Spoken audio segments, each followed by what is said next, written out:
profeta Daniel, capítulo de número 4. Daniel 4. Vamos fazer a leitura desse capítulo para a gente dar base de tudo que vai ser dito aqui essa noite.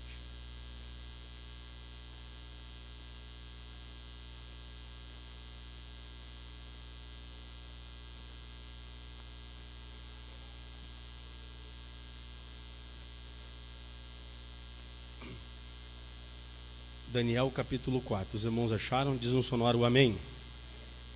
Diz-nos assim a palavra do Senhor. O decreto do rei. O rei Nabucodonosor, as pessoas de todos os povos, nações e línguas, que habitam em toda a terra, que a paz lhes seja multiplicada. Pareceu-me bem tornar conhecidos os sinais e as maravilhas que Deus, o Altíssimo, tem feito para comigo.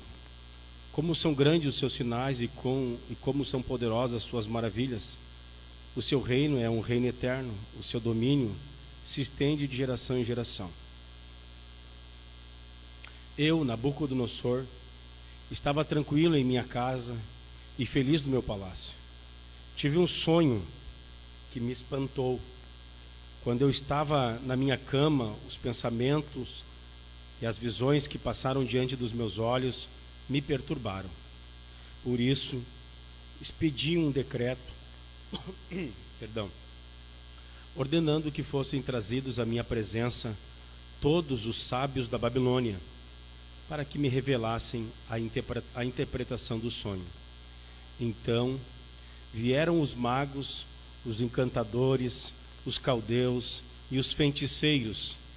Eu lhes contei o sonho, mas eles não puderam me revelar a sua interpretação.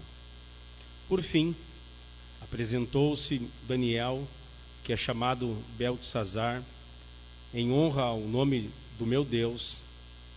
Ele tem o espírito dos santos deuses, e eu lhe contei o sonho dizendo: Beltesazar, chefe dos magos, eu sei que você tem o espírito dos santos deuses e que não há mistério que você não possa explicar. Vou lhe contar o sonho que eu tive, para que você me diga o que ele significa. Estas foram as visões que passaram diante dos meus olhos quando eu estava deitado na minha cama. Eu estava olhando e vi uma árvore no meio da terra, cuja altura era enorme. A árvore cresceu e se tornou forte, de maneira que a sua altura chegou até o céu. Ela podia ser vista desde os confins da terra. A sua folhagem era bela, o seu fruto era abundante, e nela havia sustento para todos. Debaixo dela os animais selvagens achavam sombra, e as aves dos céus faziam morada nos seus ramos, e todos os seres vivos se alimentavam dela. No meu sonho, quando eu estava na minha cama, vi um vigilante, um santo, que descia do céu, gritando em alta voz: derrubem a árvore, cortem os seus ramos, arranquem as folhas, espalhem os seus frutos, espantem os animais que estão debaixo dela e as aves que fazem morada nos seus ramos. Mas o toco com as raízes deixem na terra, amarrado com correntes de ferro e de bronze, em meio à erva do campo. Que esse toco seja molhado pelo orvalho dos céus, e que a parte que lhe cabe seja a erva da terra, junto com os animais. Que o coração dele seja mudado, para que não seja mais coração humano, e lhe seja dado um coração de animal. E se passem sobre eles 7 tempos. Se passem sobre ele 7 tempos. Esta sentença é por decreto dos vigilantes, e esta ordem é por mandado dos santos, para que os que vivem saibam que o Altíssimo tem domínio sobre o reino dos homens. Ele dá esse reino a quem quer, e põe sobre ele até o mais humilde dos homens. Este foi o sonho que eu, rei Nabucodonosor, tive. Você, Beltesazar, diga a interpretação, porque todos os sábios do meu reino não puderam me revelar a interpretação. Mas eu sei que você pode, porque você tem um espírito dos santos deuses. Daniel explica o sonho, verso 19. Então, Daniel, cujo nome era Beltsazar, ficou perplexo por algum tempo, e os seus pensamentos o perturbavam. Então o rei lhe disse: Beltsazar, não deixe que o sonho ou sua interpretação o perturbem.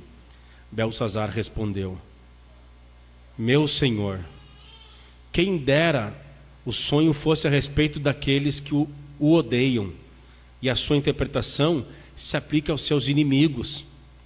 A árvore que o Senhor viu, que cresceu e se tornou forte, cuja altura chegou até o céu, que foi vista por toda a terra, cuja folhagem era bela, cujo fruto era abundante, na qual havia sustento para todos, debaixo da qual os animais selvagens achavam sombra, e em cujos ramos as aves dos céus faziam morada, aquela árvore é o Senhor, ó Rei, que cresceu e veio a ser forte.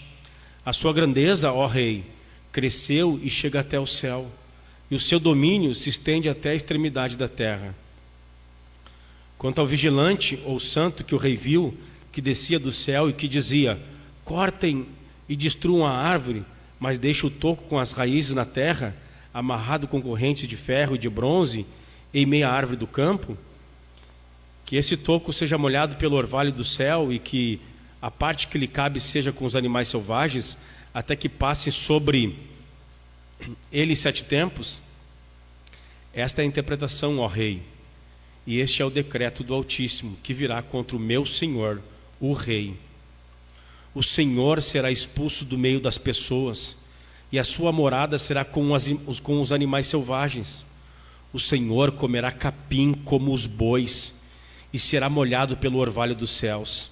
E passarão 7 tempos, até que o Senhor, ó Rei, reconheça que o Altíssimo tem domínio sobre os reinos do mundo, e os dá a quem Ele quer. Quanto ao que foi dito, que se deixasse o toco da árvore com as suas raízes, isto significa que o seu reino voltará a ser seu, depois que o Senhor tiver reconhecido que os céus dominam. Portanto, ó Rei, aceite o meu conselho, abandone os seus pecados, praticando a justiça, e acabe com as suas iniquidades, usando de misericórdia para com os pobres. Assim talvez a sua tranquilidade se prolongue. O sonho se cumpre, verso 28. Tudo isso de fato aconteceu com o rei Nabucodonosor. Passados 12 meses, quando estava passeando no terraço do palácio real da cidade da Babilônia, o rei afirmou consigo mesmo: não é esta a grande Babilônia que eu construí para a casa real, com o meu grandioso poder e para a glória da minha majestade? Enquanto o rei ainda falava, veio uma voz dos céus que dizia: a você, rei Nabucodonosor, se anuncia o seguinte: este reino lhe foi tirado. Você será expulso do meio das pessoas, e a sua morada será com os animais selvagens. Você comerá capim como os bois, e passarão 7 tempos até que você reconheça que o Altíssimo tem domínio sobre os reinos do mundo e os dá a quem Ele quer. No mesmo instante, se cumpriu a palavra sobre Nabucodonosor. Ele foi expulso do meio das pessoas e começou a comer capim como os bois. O seu corpo foi molhado pelo orvalho dos céus, até que lhes cresceram os cabelos como as penas das águias e as suas unhas como as garras das aves. Mas, ao fim daqueles dias, eu, Nabucodonosor, levantei os olhos aos céus e recuperei o entendimento. Então eu bendisse o Altíssimo e louvei e glorifiquei aquele que vive para sempre. E ele exclamou dizendo: o seu domínio é eterno, o seu reino se estende de geração em geração. Todos os moradores da terra são considerados como nada, e o Altíssimo faz o que quer com o exército dos céus e com os moradores da terra. Não há quem possa deter a sua mão, nem questionar o que ele faz.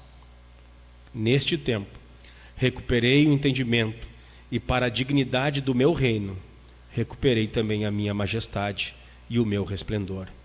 Os meus conselheiros e os homens importantes vieram me procurar.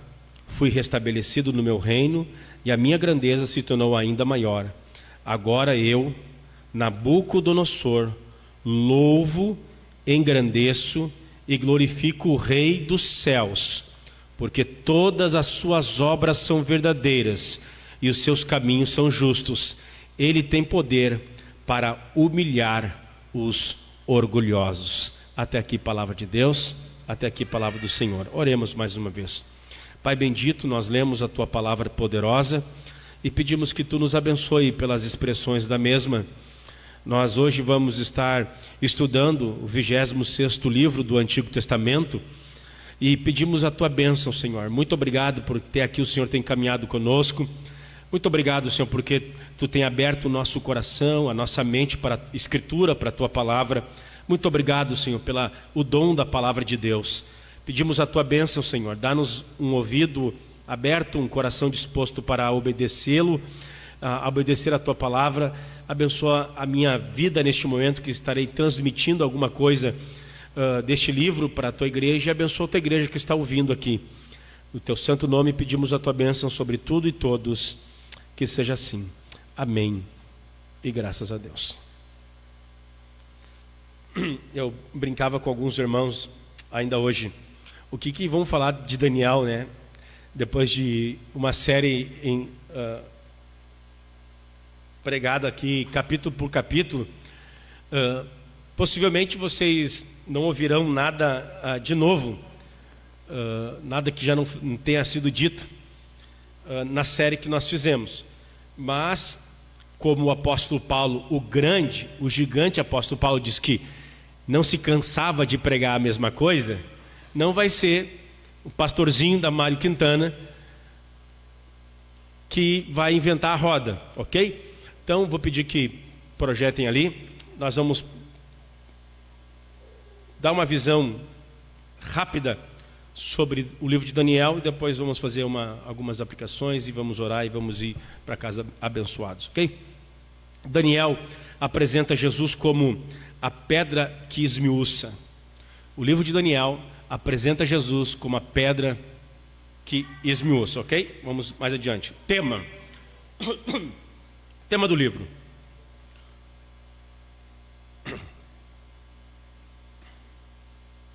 O livro de Daniel é, na sua maior parte, uma história profética dos poderes gentílicos mundiais, desde o reinado de Nabucodonosor até a vinda de Cristo. Então o livro de Daniel vai percorrer a história profética dos reis que foram anunciados desde o período de Nabucodonosor até a vinda de Jesus, os monarcas, os príncipes, os reis e os governantes que fazem parte desse período. Os profetas em geral salientam o poder e a soberania de Deus com relação a Israel e revelam como aquele que determina os destinos de seu povo, escolhido através dos séculos, até a restauração final, está agindo, está atuando, está operando na vida e na história dos homens. Daniel, por outro lado, destaca a soberania de Deus com relação aos impérios gentílicos do mundo e revela Deus como aquele que domina, aquele que governa os negócios desses impérios até a época da destruição e da vinda de Cristo. Pode passar. O Campbell Morgan, um puritano, acerca do livro de Daniel, ele expressa o seguinte: a visão que Daniel apresenta, a visão é de um Deus que governa, cheio de sabedoria e poder, de reis que desaparecem, de dinastias e impérios que surgem e caem, enquanto Deus, entronizado nos céus, governa os seus movimentos. Uau! É dessa forma que o Espírito de Deus agracia as visões, as revelações de Daniel para nos apresentar isso. Um Deus cheio de sabedoria, de poder, de entendimento, que está a bater reis, a levantar reis, e está sustentando todas as coisas por sua palavra e seu poder. O tema de Daniel pode ser resumido da seguinte maneira: Deus revelado como o que domina a elevação e a queda dos reinos deste mundo, até a sua destruição final, e que estabeleceu o seu próprio reino. Por causa de suas muitas visões, o livro de Daniel tem sido chamado o livro de Apocalipse do Antigo Testamento. Isso posto, como entrar em desespero numa época que nós vivemos? Isso posto, como nós vamos ficar assustados com o tempo que nós vivemos, se a Bíblia apresenta um Deus que está governando todas as coisas nos mínimos detalhes? Daniel expulsa toda a ideia de deísmo. O deísmo é a teoria que Deus fosse um relojoeiro que deu corda no universo e abandonou o universo. O livro de Daniel explode toda a ideia de ateísmo ou de deísmo. A ideia de Deus é um Deus distante, um Deus que não se envolve com a criação. Deus é um Deus presente, é um Deus imanente, um Deus que está agindo todas as coisas, em todas as coisas. Como vocês sabem, pode passar, o autor do livro é Daniel. Rapidamente, apenas recapitulando, vocês já viram isso por semanas. Daniel era da tribo de Judá e provavelmente membro da família real, conforme o capítulo 1, verso 3 ao 6. Apenas a nata, apenas o rei, a corte, alguns sábios tinham sido levados nesse período. Quando ainda muito jovem, foi levado cativo à Babilônia, no 3º ano do rei Jeoaquim, conforme 2 Crônicas 36, do 4 ao 7. 8 anos antes de Ezequiel, juntamente com outros 3 jovens, foi colocado na corte de Nabucodonosor, a fim de obter uma preparação especial na educação dos caldeus. Ali chegou a um dos postos mais elevados do reino, posição que teve durante o governo persa, que se seguiu ao babilônico. Profetizou durante todo o cativeiro, 70 anos que Israel ficou no cativeiro, ele profetizou, sendo proferido sua última profecia no reinado do rei Ciro, que é o rei que vai libertar Israel para restaurar Jerusalém, 2 anos antes do regresso dos judeus na Palestina. Pode passar. A data em que Daniel profetizou, desde o ano de Nabucodonosor até Ciro, abrangendo um período de cerca de 73 anos, que vão do ano 607 a.C. a 534 a.C. Foi esse período mais ou menos que Daniel viveu e conviveu e profetizou. Divisão do livro. Vocês viram isso, eu falei isso aqui quando nós pregamos o livro de Daniel na série. As partes do livro são as seguintes: partes históricas e parte profética. Do capítulo 1 ao capítulo 6 são as partes históricas, do capítulo 7 ao capítulo 12 são as partes proféticas, ok? A parte histórica fala sobre certos reis e sobre Daniel e seus piedosos companheiros, e esses temas são tratados conjuntamente, de forma unida. Os reis cuja história são contadas nessa primeira parte são Nabucodonosor, no 1º e 4º capítulo, Belsazar, no 5º capítulo, Dário, no 6º. A história de Daniel é continuada em todos os capítulos, exceto no capítulo 3º, ok? Então, o livro se divide em partes históricas, narram como foi a convivência dele na corte, dos seus amigos na corte, algumas experiências, sua vida de piedade, sua vida como um funcionário do governo. Ele era funcionário público, né? Daniel era um funcionário público. Tem gente que tem asco já de funcionário público.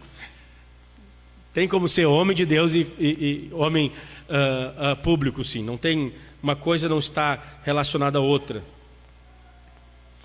Então, na primeira parte, 3 virtudes especiais de Daniel são descritas. Aí no segundo slide sobre a divisão está isso. Na primeira parte, a parte histórica, do capítulo 1 ao 6, 3 virtudes especiais de Daniel são descritas, são de forma sistemática analisada.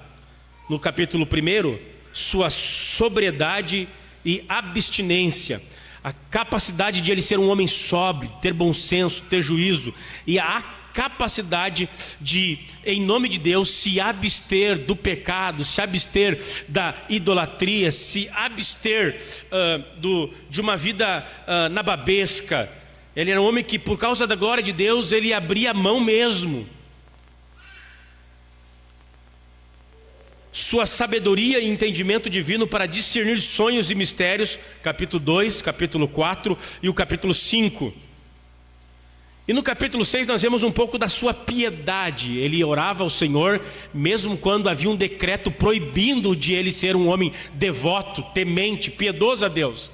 Então nós vemos essas qualidades no primeiro momento, na primeira parte de Daniel, que é o capítulo 1 ao 6, a parte histórica.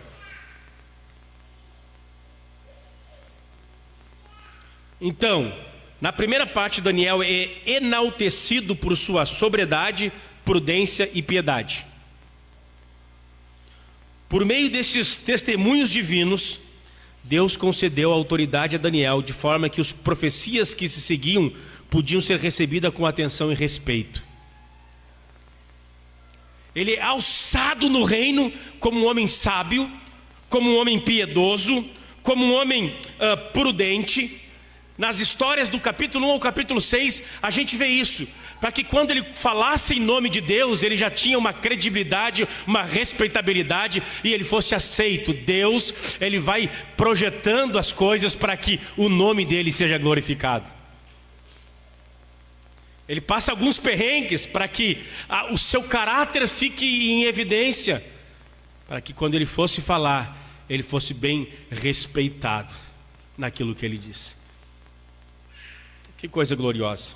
Parece que às vezes com nós é assim, né? A gente passa por algumas coisas e a gente nem sabe por que nós passamos, mas lá adiante a gente vai ver que foi para o nosso bem, para a glória do nome do Senhor. Na segunda parte, a segunda divisão do livro, então temos as predições proféticas que se referem. 3 referências, 3 características, 3 assuntos na parte final do livro, na segunda e última parte do livro. Na segunda parte temos as predições, as profecias que se referem, em primeiro lugar, aos inimigos da igreja de Deus, como um julgamento de Deus sobre Nabucodonosor, Belsazar, capítulo 4 e 5. Nós temos as profecias com relação à igreja, que mostram as suas aflições, as calamidades que elas vão continuar passando em todos os impérios que virão. Sua libertação iniciada nesta vida pela redenção comprada pelo Messias, que é profetizado no capítulo 9, que um reino de Deus se manifestaria. E essa vitória da igreja de Cristo seria consumada na ressurreição, na segunda vinda de Cristo, no capítulo 12. Então assim é um panorama geral, se divide nessas 2 partes, e essas 2 partes têm esses assuntos. Pode passar. O que mais? Mensagem do livro de Daniel. Qual que é a mensagem, qual a pregação, qual o ensino que ele nos mostra? Este livro revela o poder de Deus e sua soberania universal. Tem outros assuntos, mas esse aqui é primaz, e eu vou começar por ele. O livro revela o poder de Deus e a sua soberania, o seu governo, seu controle universal. E especialmente aqui, eu botei ali um contraste. O poder de Deus é contrastado com o poder do mundo. O livro de Daniel nos mostra de forma gloriosa, de forma inequívoca, o poder de Deus, a soberania de Deus, a glória de Deus. E há um contraste que Daniel está nos apresentando entre o poder de Deus e o poder e o governo humano. No meu último slide eu vou deixar isso bem claro para vocês. Então vamos ver o poder de Deus, que é um tema importantíssimo. O poder de Deus. Em primeiro lugar, nós vemos Deus no capítulo 1 apresentando-se como aquele que protege a Daniel e seus amigos. Deus é um Deus protetor. O poder de Deus em guardar Daniel e seus companheiros. Foi-lhes dado entendimento e sabedoria acima de todos os sábios da Babilônia.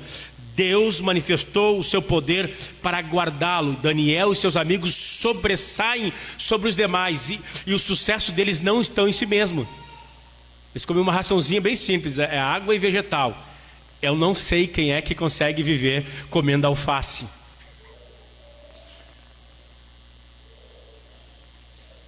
Sei, foi um milagre. Se há uma manifestação de poder de Deus é em Daniel 1. Então não vai ser vegano aí para ser, que foi o poder de Deus sobre esses veganos aqui, ok? Brincando, quer ser vegano seja, não tem problema. Isso é só uma piada mesmo. E é daquelas de pastor, ruim que dó, né? Agora ficou melhor, né? A segunda parte da piada ficou melhor. Então Deus é protetor. Segundo lugar, Deus revelador de segredos. Nós vemos o poder de Deus no capítulo 2. O poder de Deus em revelar a Daniel o significado do sonho a Nabucodonosor. Nenhum dos sábios da Babilônia pôde fazê-lo. A gente viu aqui na série de Daniel, não havia sábio que conseguia interpretar o sonho e o seu significado. Nós vimos o poder de Deus manifesto em revelar, em trazer à luz, em trazer às claras aquilo que estava oculto, aquilo que estava em segredo, que o próprio Nabucodonosor não lembrava do sonho. Deus é aquele que destapa os corações. Ele sabe exatamente o que está passando na tua mente agora. Ele sabe o que está dentro do teu coração. Deus revela o poder dele de mostrar aquilo que está oculto, aquilo que está em segredo, aquilo que a tua esposa não sabe, aquilo que teu marido não sabe, aquilo que o teu pai não sabe, aquilo que a tua mãe não sabe, Deus vê. O capítulo 2 mostra o poder de Deus em revelar os segredos. O capítulo 4 mostra Deus poderoso. Pode passar o próximo slide sobre a mensagem do livro de Daniel. Deus o poderoso, Daniel 4. O poder de Deus ao tratar com um poderoso monarca pagão, Nabucodonosor. Deus o feriu. Quando ao passear pelo terraço, nós lemos aqui, no seu magnífico palácio, esse orgulhoso rei vangloriava-se do seu poderio. Ele foi afastado do seu reino para viver entre os animais, vítima de uma estranha força de insanidade. Foi para lá, pereceu pelo poder de Deus. O que dizer do capítulo 5? Deus se apresenta como juiz. O poder de Deus revela-se na terrível julgamento sobre o filho de Nabucodonosor, Belsassar. Quando a mão aparece na escrita, quando ele profana os utensílios do templo, Deus escreve: Mené, Mené, Tekel, Parsim, pesado foste na balança e achado em falta. Pensa comigo, quem você acha o homem mais poderoso do mundo hoje? Presidente dos Estados Unidos? Bill Gates? Quem você acha que é o mais poderoso? O cara pode dizer, as coisas acontecem. Ele acha que pode todas as coisas, julga, tem o poder da vida e da morte na mão das pessoas, escraviza, manda para a fornalha quando quer, livra toca na cova dos leões, ele faz o que quer. Ele é um soberano. Imagine a cena, aquele que dita a regra para os outros, que dita a lei. Uma mão misteriosa diz: olha, você foi pesado na balança e achado em falta, eu vou te julgar. Teu reino foi passado a outra pessoa melhor que tu.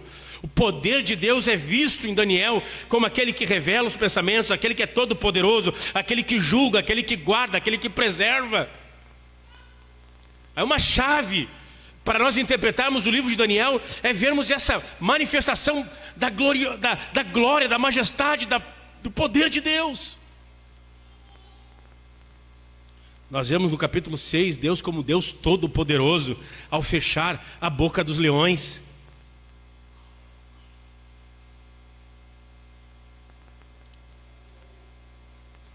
poder de Deus é um tema singular, é uma mensagem singular do livro de Daniel. Outra grande coisa interessante e importante sobre a mensagem, o tema de Daniel que eu gostaria de falar com vocês, é sobre as aparições de Cristo no livro de Daniel. Pode passar aí. Daniel, como ninguém, eu acho que Daniel perde só para o livro de Isaías, acho eu, que Daniel só perde para o livro de Isaías, na sua cristologia. Daniel é muito cristocêntrico, apresenta Jesus de forma gloriosa.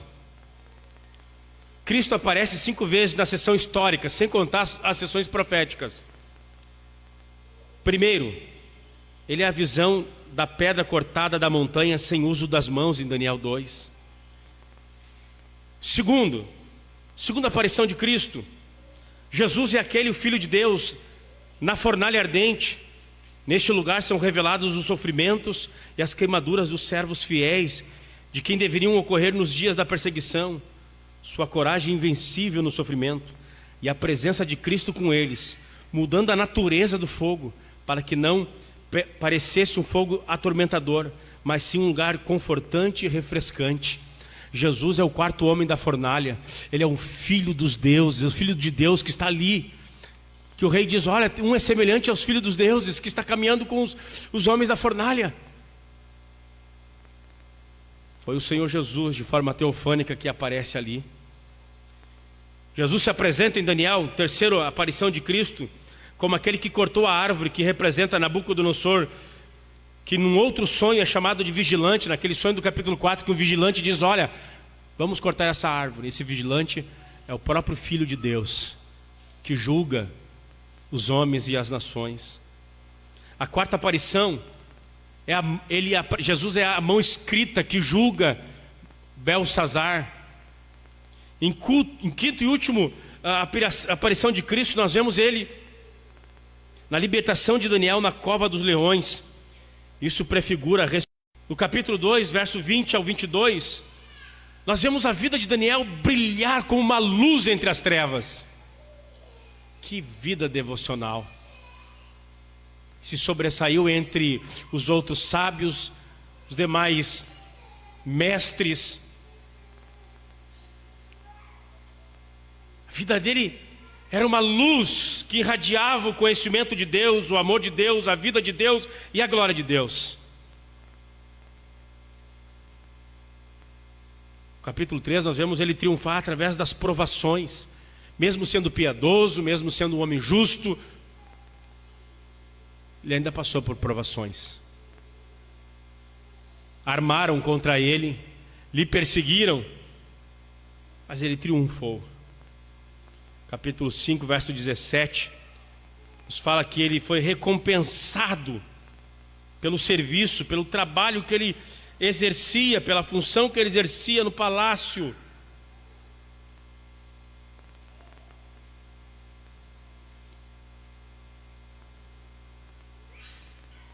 Capítulo 6, do 10 ao 24, nós vemos um homem perseverante na oração.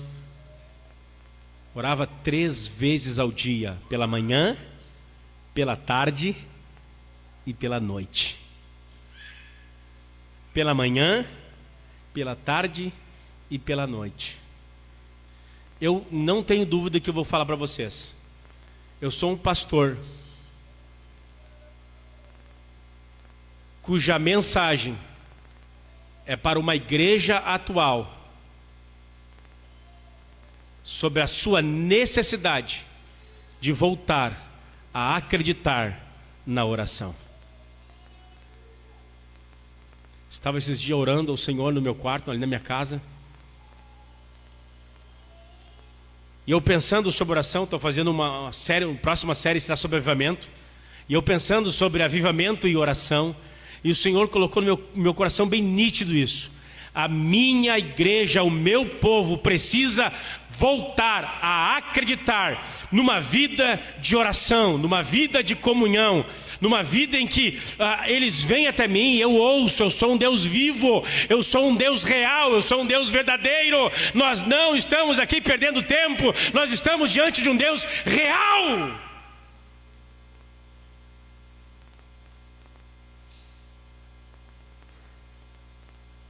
Vocês começarão a partir de hoje a ouvir outros pastores falar sobre isso.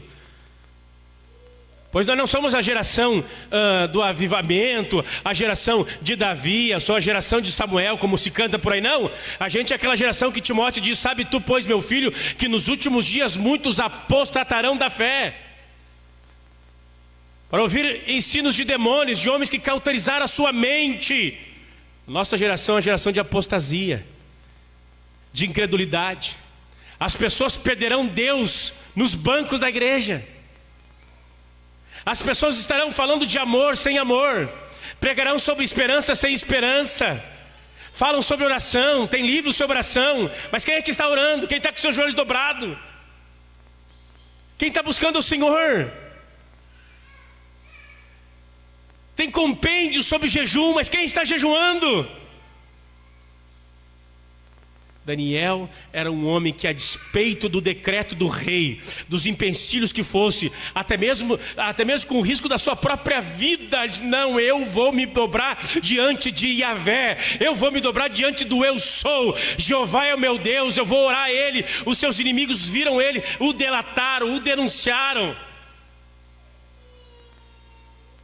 Se desse uma perseguição no Brasil hoje, se desse uma grande perseguição no Brasil hoje, e o único crime fosse evidências que você é um cristão, haveria prova na tua família, na tua pessoa, na tua conduta, que você seria um perseguido?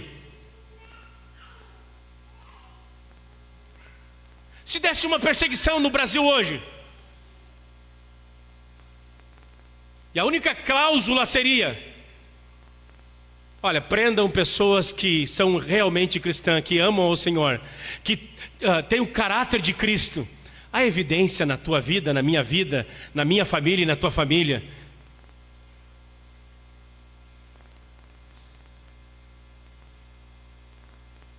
Capítulo 9, verso 3 ao 19.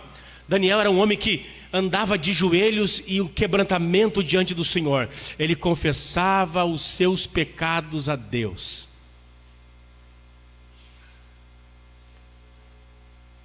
Não era aquele tipo de pessoa que ficava acalentando iniquidade. O tempo vai apagar. O tempo não apaga pecado. O tempo não apaga pecado. Você pode passar o tempo que for. A única coisa que purifica o nosso coração de nossos pecados, de nossas transgressões, é o sangue do Cordeiro de Deus, é o sangue bendito de Jesus de Nazaré. Isso mediante tristeza, isso mediante o reconhecimento de que eu errei, isso diante do abandono da iniquidade, de deixar de fazer o que eu estava fazendo, de parar, de estancar, como disse o provérbio de Salomão: aquele que encobre as suas transgressões jamais prosperará, mas aquele que confessa, deixa, alcança a misericórdia. Daniel confessava os seus pecados, admitia, reconhecia. A gente tem uma dificuldade hoje de reconhecer tudo, a culpa é do terceiro, do quarto. É a igreja, é o pastor, é a mulher, é os filhos. Daniel é um livro devocional, cheio de passagens que nos inspiram para uma vida piedosa, individualidade, sabedoria para ganhar almas.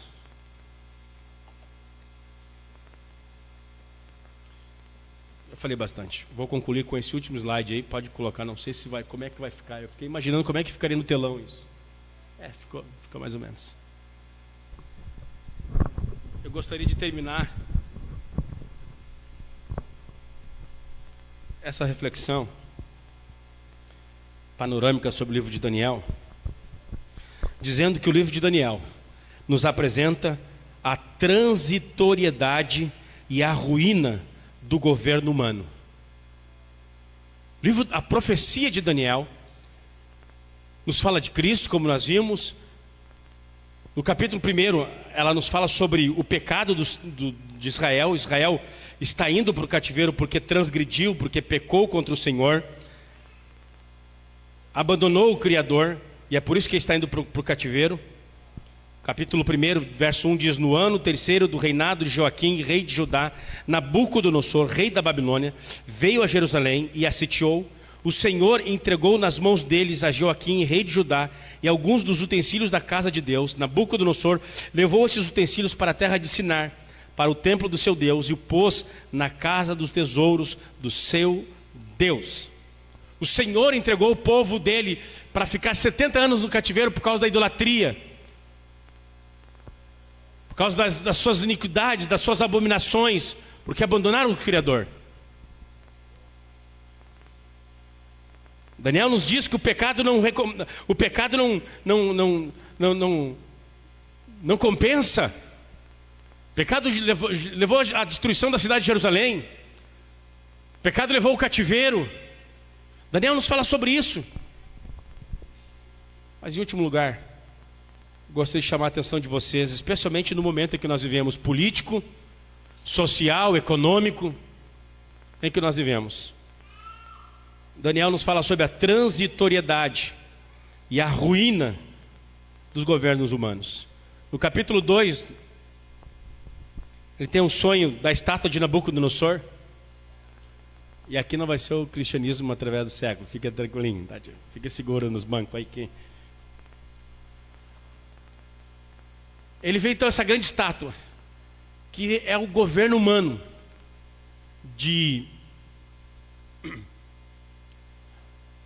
lá da Babilônia, Nabucodonosor, até a Roma dividida aqui, até o César, o tempo de Cristo. Daniel dá o significado da estátua. A estátua é a cabeça de ouro, peito de prata, quadris de bronze, pernas de ferro e pés de barro. Cabeça de ouro significa o Império Babilônico. Peito de prata significa o Império da Média e Pérsia. Os quadris de bronze é a Grécia Antiga. Pernas de ferro, Roma. Pés de barro e ferro, Roma dividida. A Babilônia durou o tempo dos 605 a 539 a.C. Média Persa em 539 a 331 a.C. O Império Grego surge com Alexandre o Grande em 331 e entra em declínio em 168 a.C. Roma surge em 168 até 476, é isso? 476, o fim do Império Romano. Representado pelas pernas de ferro, pés de barro e ferro. O que Daniel está dizendo é o seguinte: acima de tudo está Deus controlando os universos, os reinos dos homens, a terra, e Deus tem o controle sobre todas as coisas. E uma das coisas que eu acho mais lindo nessa estátua aqui, além de ver Deus conhecendo o futuro, chamando à existência aquilo que não existe. Não vão atrás desses charlatões aí que diz que dia 30 vai ter uma mortandade e tem que ungir as paredes, a porta, a janela, e esse monte de vídeo tocando terror nos cristãos. Crê nas profecias da palavra de Deus, inerrante e infalíveis. Vejam bem, 600 anos antes de Augusto César despontar, o Senhor já viu ele. Antes de Alexandre vir, Deus já viu ele. Só o que eu acho interessante, olhem ali para a estátua ali, ó. São os metais.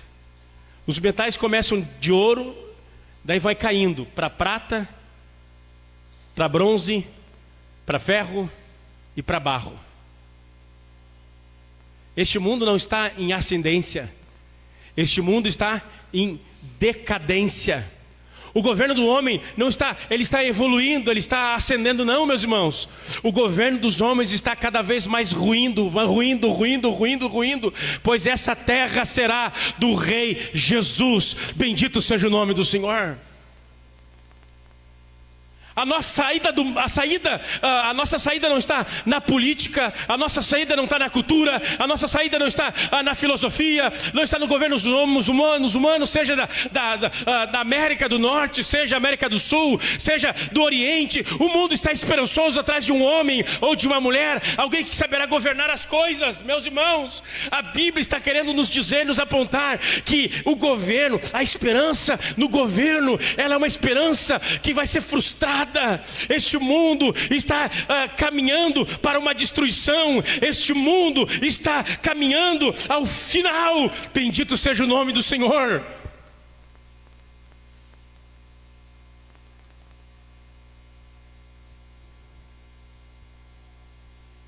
Ai, pastor, eu estou desiludido. Teve esperança nisso? É sério isso?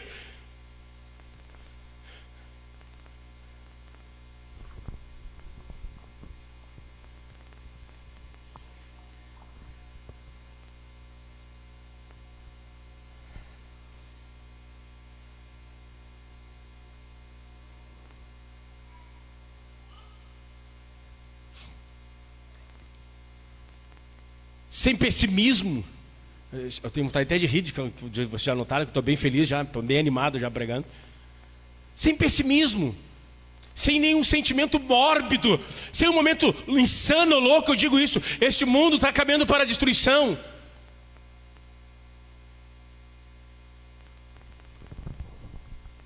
Destruição como ele está hoje.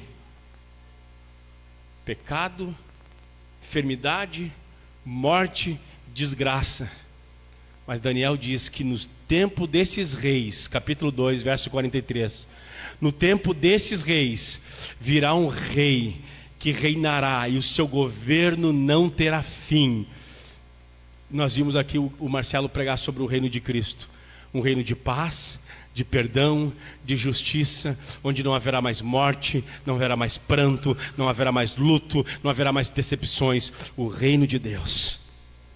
Daniel nos brinda com essa verdade. O reino, os governos humanos, políticos, econômicos são transitórios, não são eternos, são passageiros. Só um reino que é eterno, só um reino que vale a pena morrer por ele, só um reino que vale a pena ser perseguido por ele, só um reino que vale a pena a gente ser ridicularizado por ele, só um reino que vale a pena ser desprezado por ele. Tem gente que briga pelo Bolsonaro, tem gente que briga pelo Lula, e brigam e se xingam. Estes reinos não valem a nossa discussão, não valem a nossa briga. Esses reinos não valem o nosso descontentamento, não valem, meus irmãos.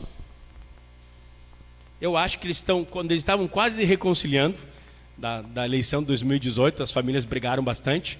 Quando eles estavam quase se reconciliando, soltaram o Lula. 2022 é aquela brigaçada de novo. Pai não fala com a mãe, via brigaçada por questão desse reino. Esses reinos não valem nosso esforço, a nossa energia. Esse reino é transitório. Esse reino é passageiro. Esse reino, ele está num estado de degradação.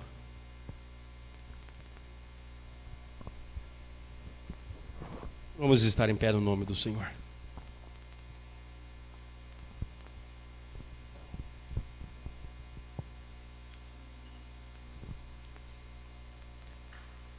Ouro, prata, bronze, ferro e barro. Que forma poética de Deus chegar e falar para o seu povo: não confiem, não esperem, não coloquem a confiança de vocês neste mundo. Por isso que Jesus, no capítulo 14 de João, ele diz assim: vou preparar-vos lugar, e quando eu for preparar lugar, eu virei outra vez. É por isso que ele disse para Pilatos: o meu reino não é deste mundo.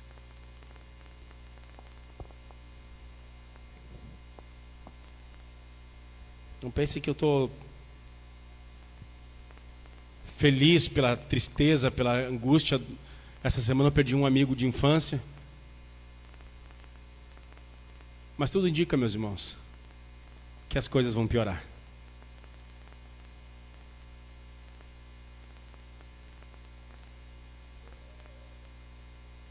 se não num aspecto no outro, se não num aspecto no outro.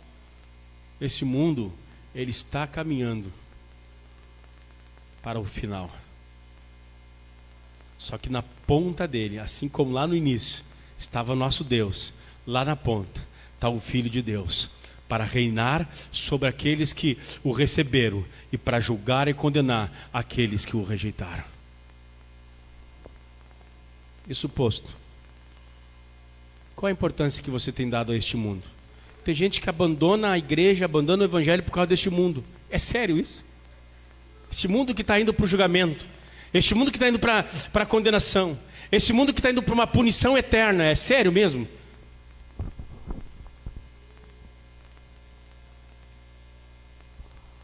Tem uma canção da harpa que diz que os encantos do mundo não podem ocultar essa glória da lei. Não deseja também o amigo viver nessa nova Jerusalém, esse reino de Deus?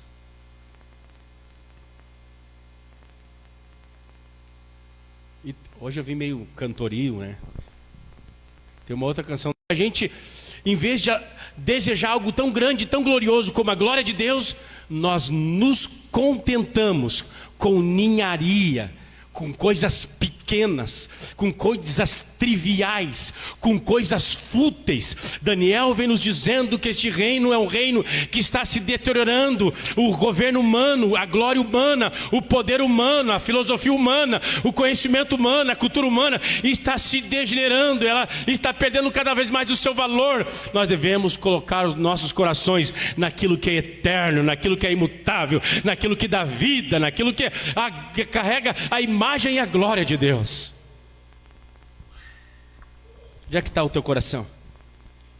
Se Deus é tão soberano como Daniel tem nos ensinado aqui essa noite, por que tu acha que a tua família não está na proteção de Deus? Por que tu acha que a tua vida, a tua saúde não está na mão de Deus? Por que na teoria, falar sobre teodiceia, o sofrimento, a existência de Deus e o sofrimento no mundo, para nós é tão difícil? Ou melhor dizer, é tão fácil. Ah, Deus é soberano, mas na hora de ver isso é tão difícil. Que Deus nos ajude, entre a ideia e o coração, a abandonar o que está rompendo, para nós experimentarmos esse Deus que é um Deus pessoal também da nossa vida. Não está apenas preocupado com o governo das nações, não apenas com as constelações. Ele te acorda toda manhã, tu acredita nisso?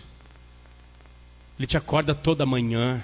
Você dorme porque o Senhor te fez dormir. É o que o salmista diz: deitei e dormi em paz, porque o Senhor nos dá o sono. Sabe por que Deus dá o sono? Deus dá o sono para a humanidade, para que a humanidade aprenda que Ele pode dirigir esse mundo sem mim e sem você.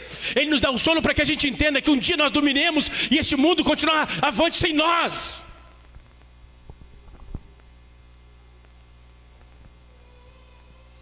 São as misericórdias, disse Jeremias, as misericórdias do Senhor são a causa de nós não sermos consumidos, e elas se renovam a cada manhã.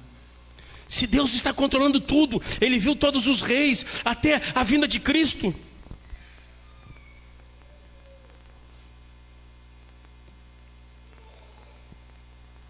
Por que nós achamos que Deus está tão longe de nós? Vamos orar ao Senhor. Feche os olhos, ore ao Senhor.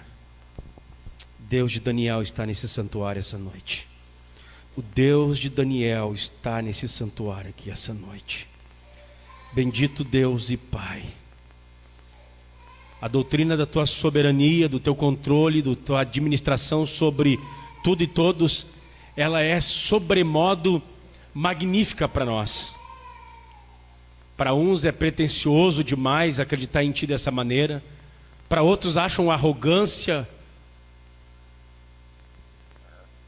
Mas, Senhor, essa é uma verdade tão gloriosa, Senhor, que a Tua palavra, Senhor, nos afirma que Tu é aquele que rege as nações, os povos, os reinos, o governo humano, Senhor, está sob o Teu controle.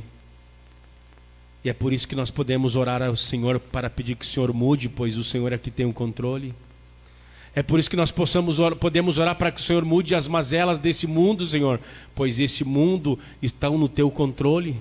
As mazelas não são toda poderosa, as mazelas não são toda autossuficiente, o mal não é autossuficiente, o pecado, Satanás, o diabo não são autossuficientes, não são todo poderoso, independente, Senhor. Todas as coisas estão sob o seu domínio. É por isso que nós como igreja podemos chegar diante de Ti em qualquer situação da vida e clamar, pois Teu é o reino, Teu é o poder, Teu é a glória para sempre. Como a oração do Pai Nosso nos ensina a orar. Pai, ajuda os Teus filhos a descansarem nessas verdades.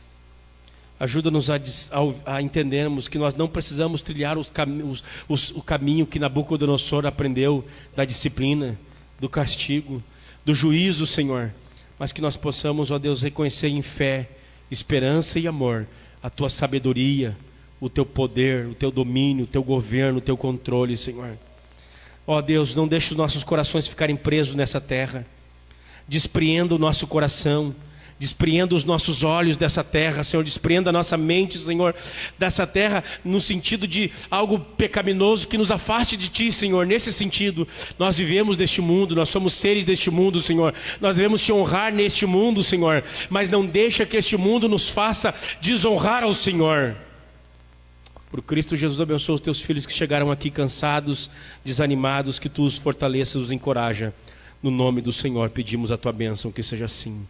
E orar nós dizemos que o amor de Deus, a graça do Senhor Jesus e a consolação do Espírito Santo seja com todos, hoje e sempre. Amém e amém. Estamos despedidos na paz do Senhor. Não abrace o irmão, não abrace a irmã. Seja cuidadoso, seja cuidadosa. Nós estamos num período bem complicado. Então peço aos irmãos que dê aquele soquinho, cumprimento de longe. Pode demonstrar amor, pode demonstrar carinho,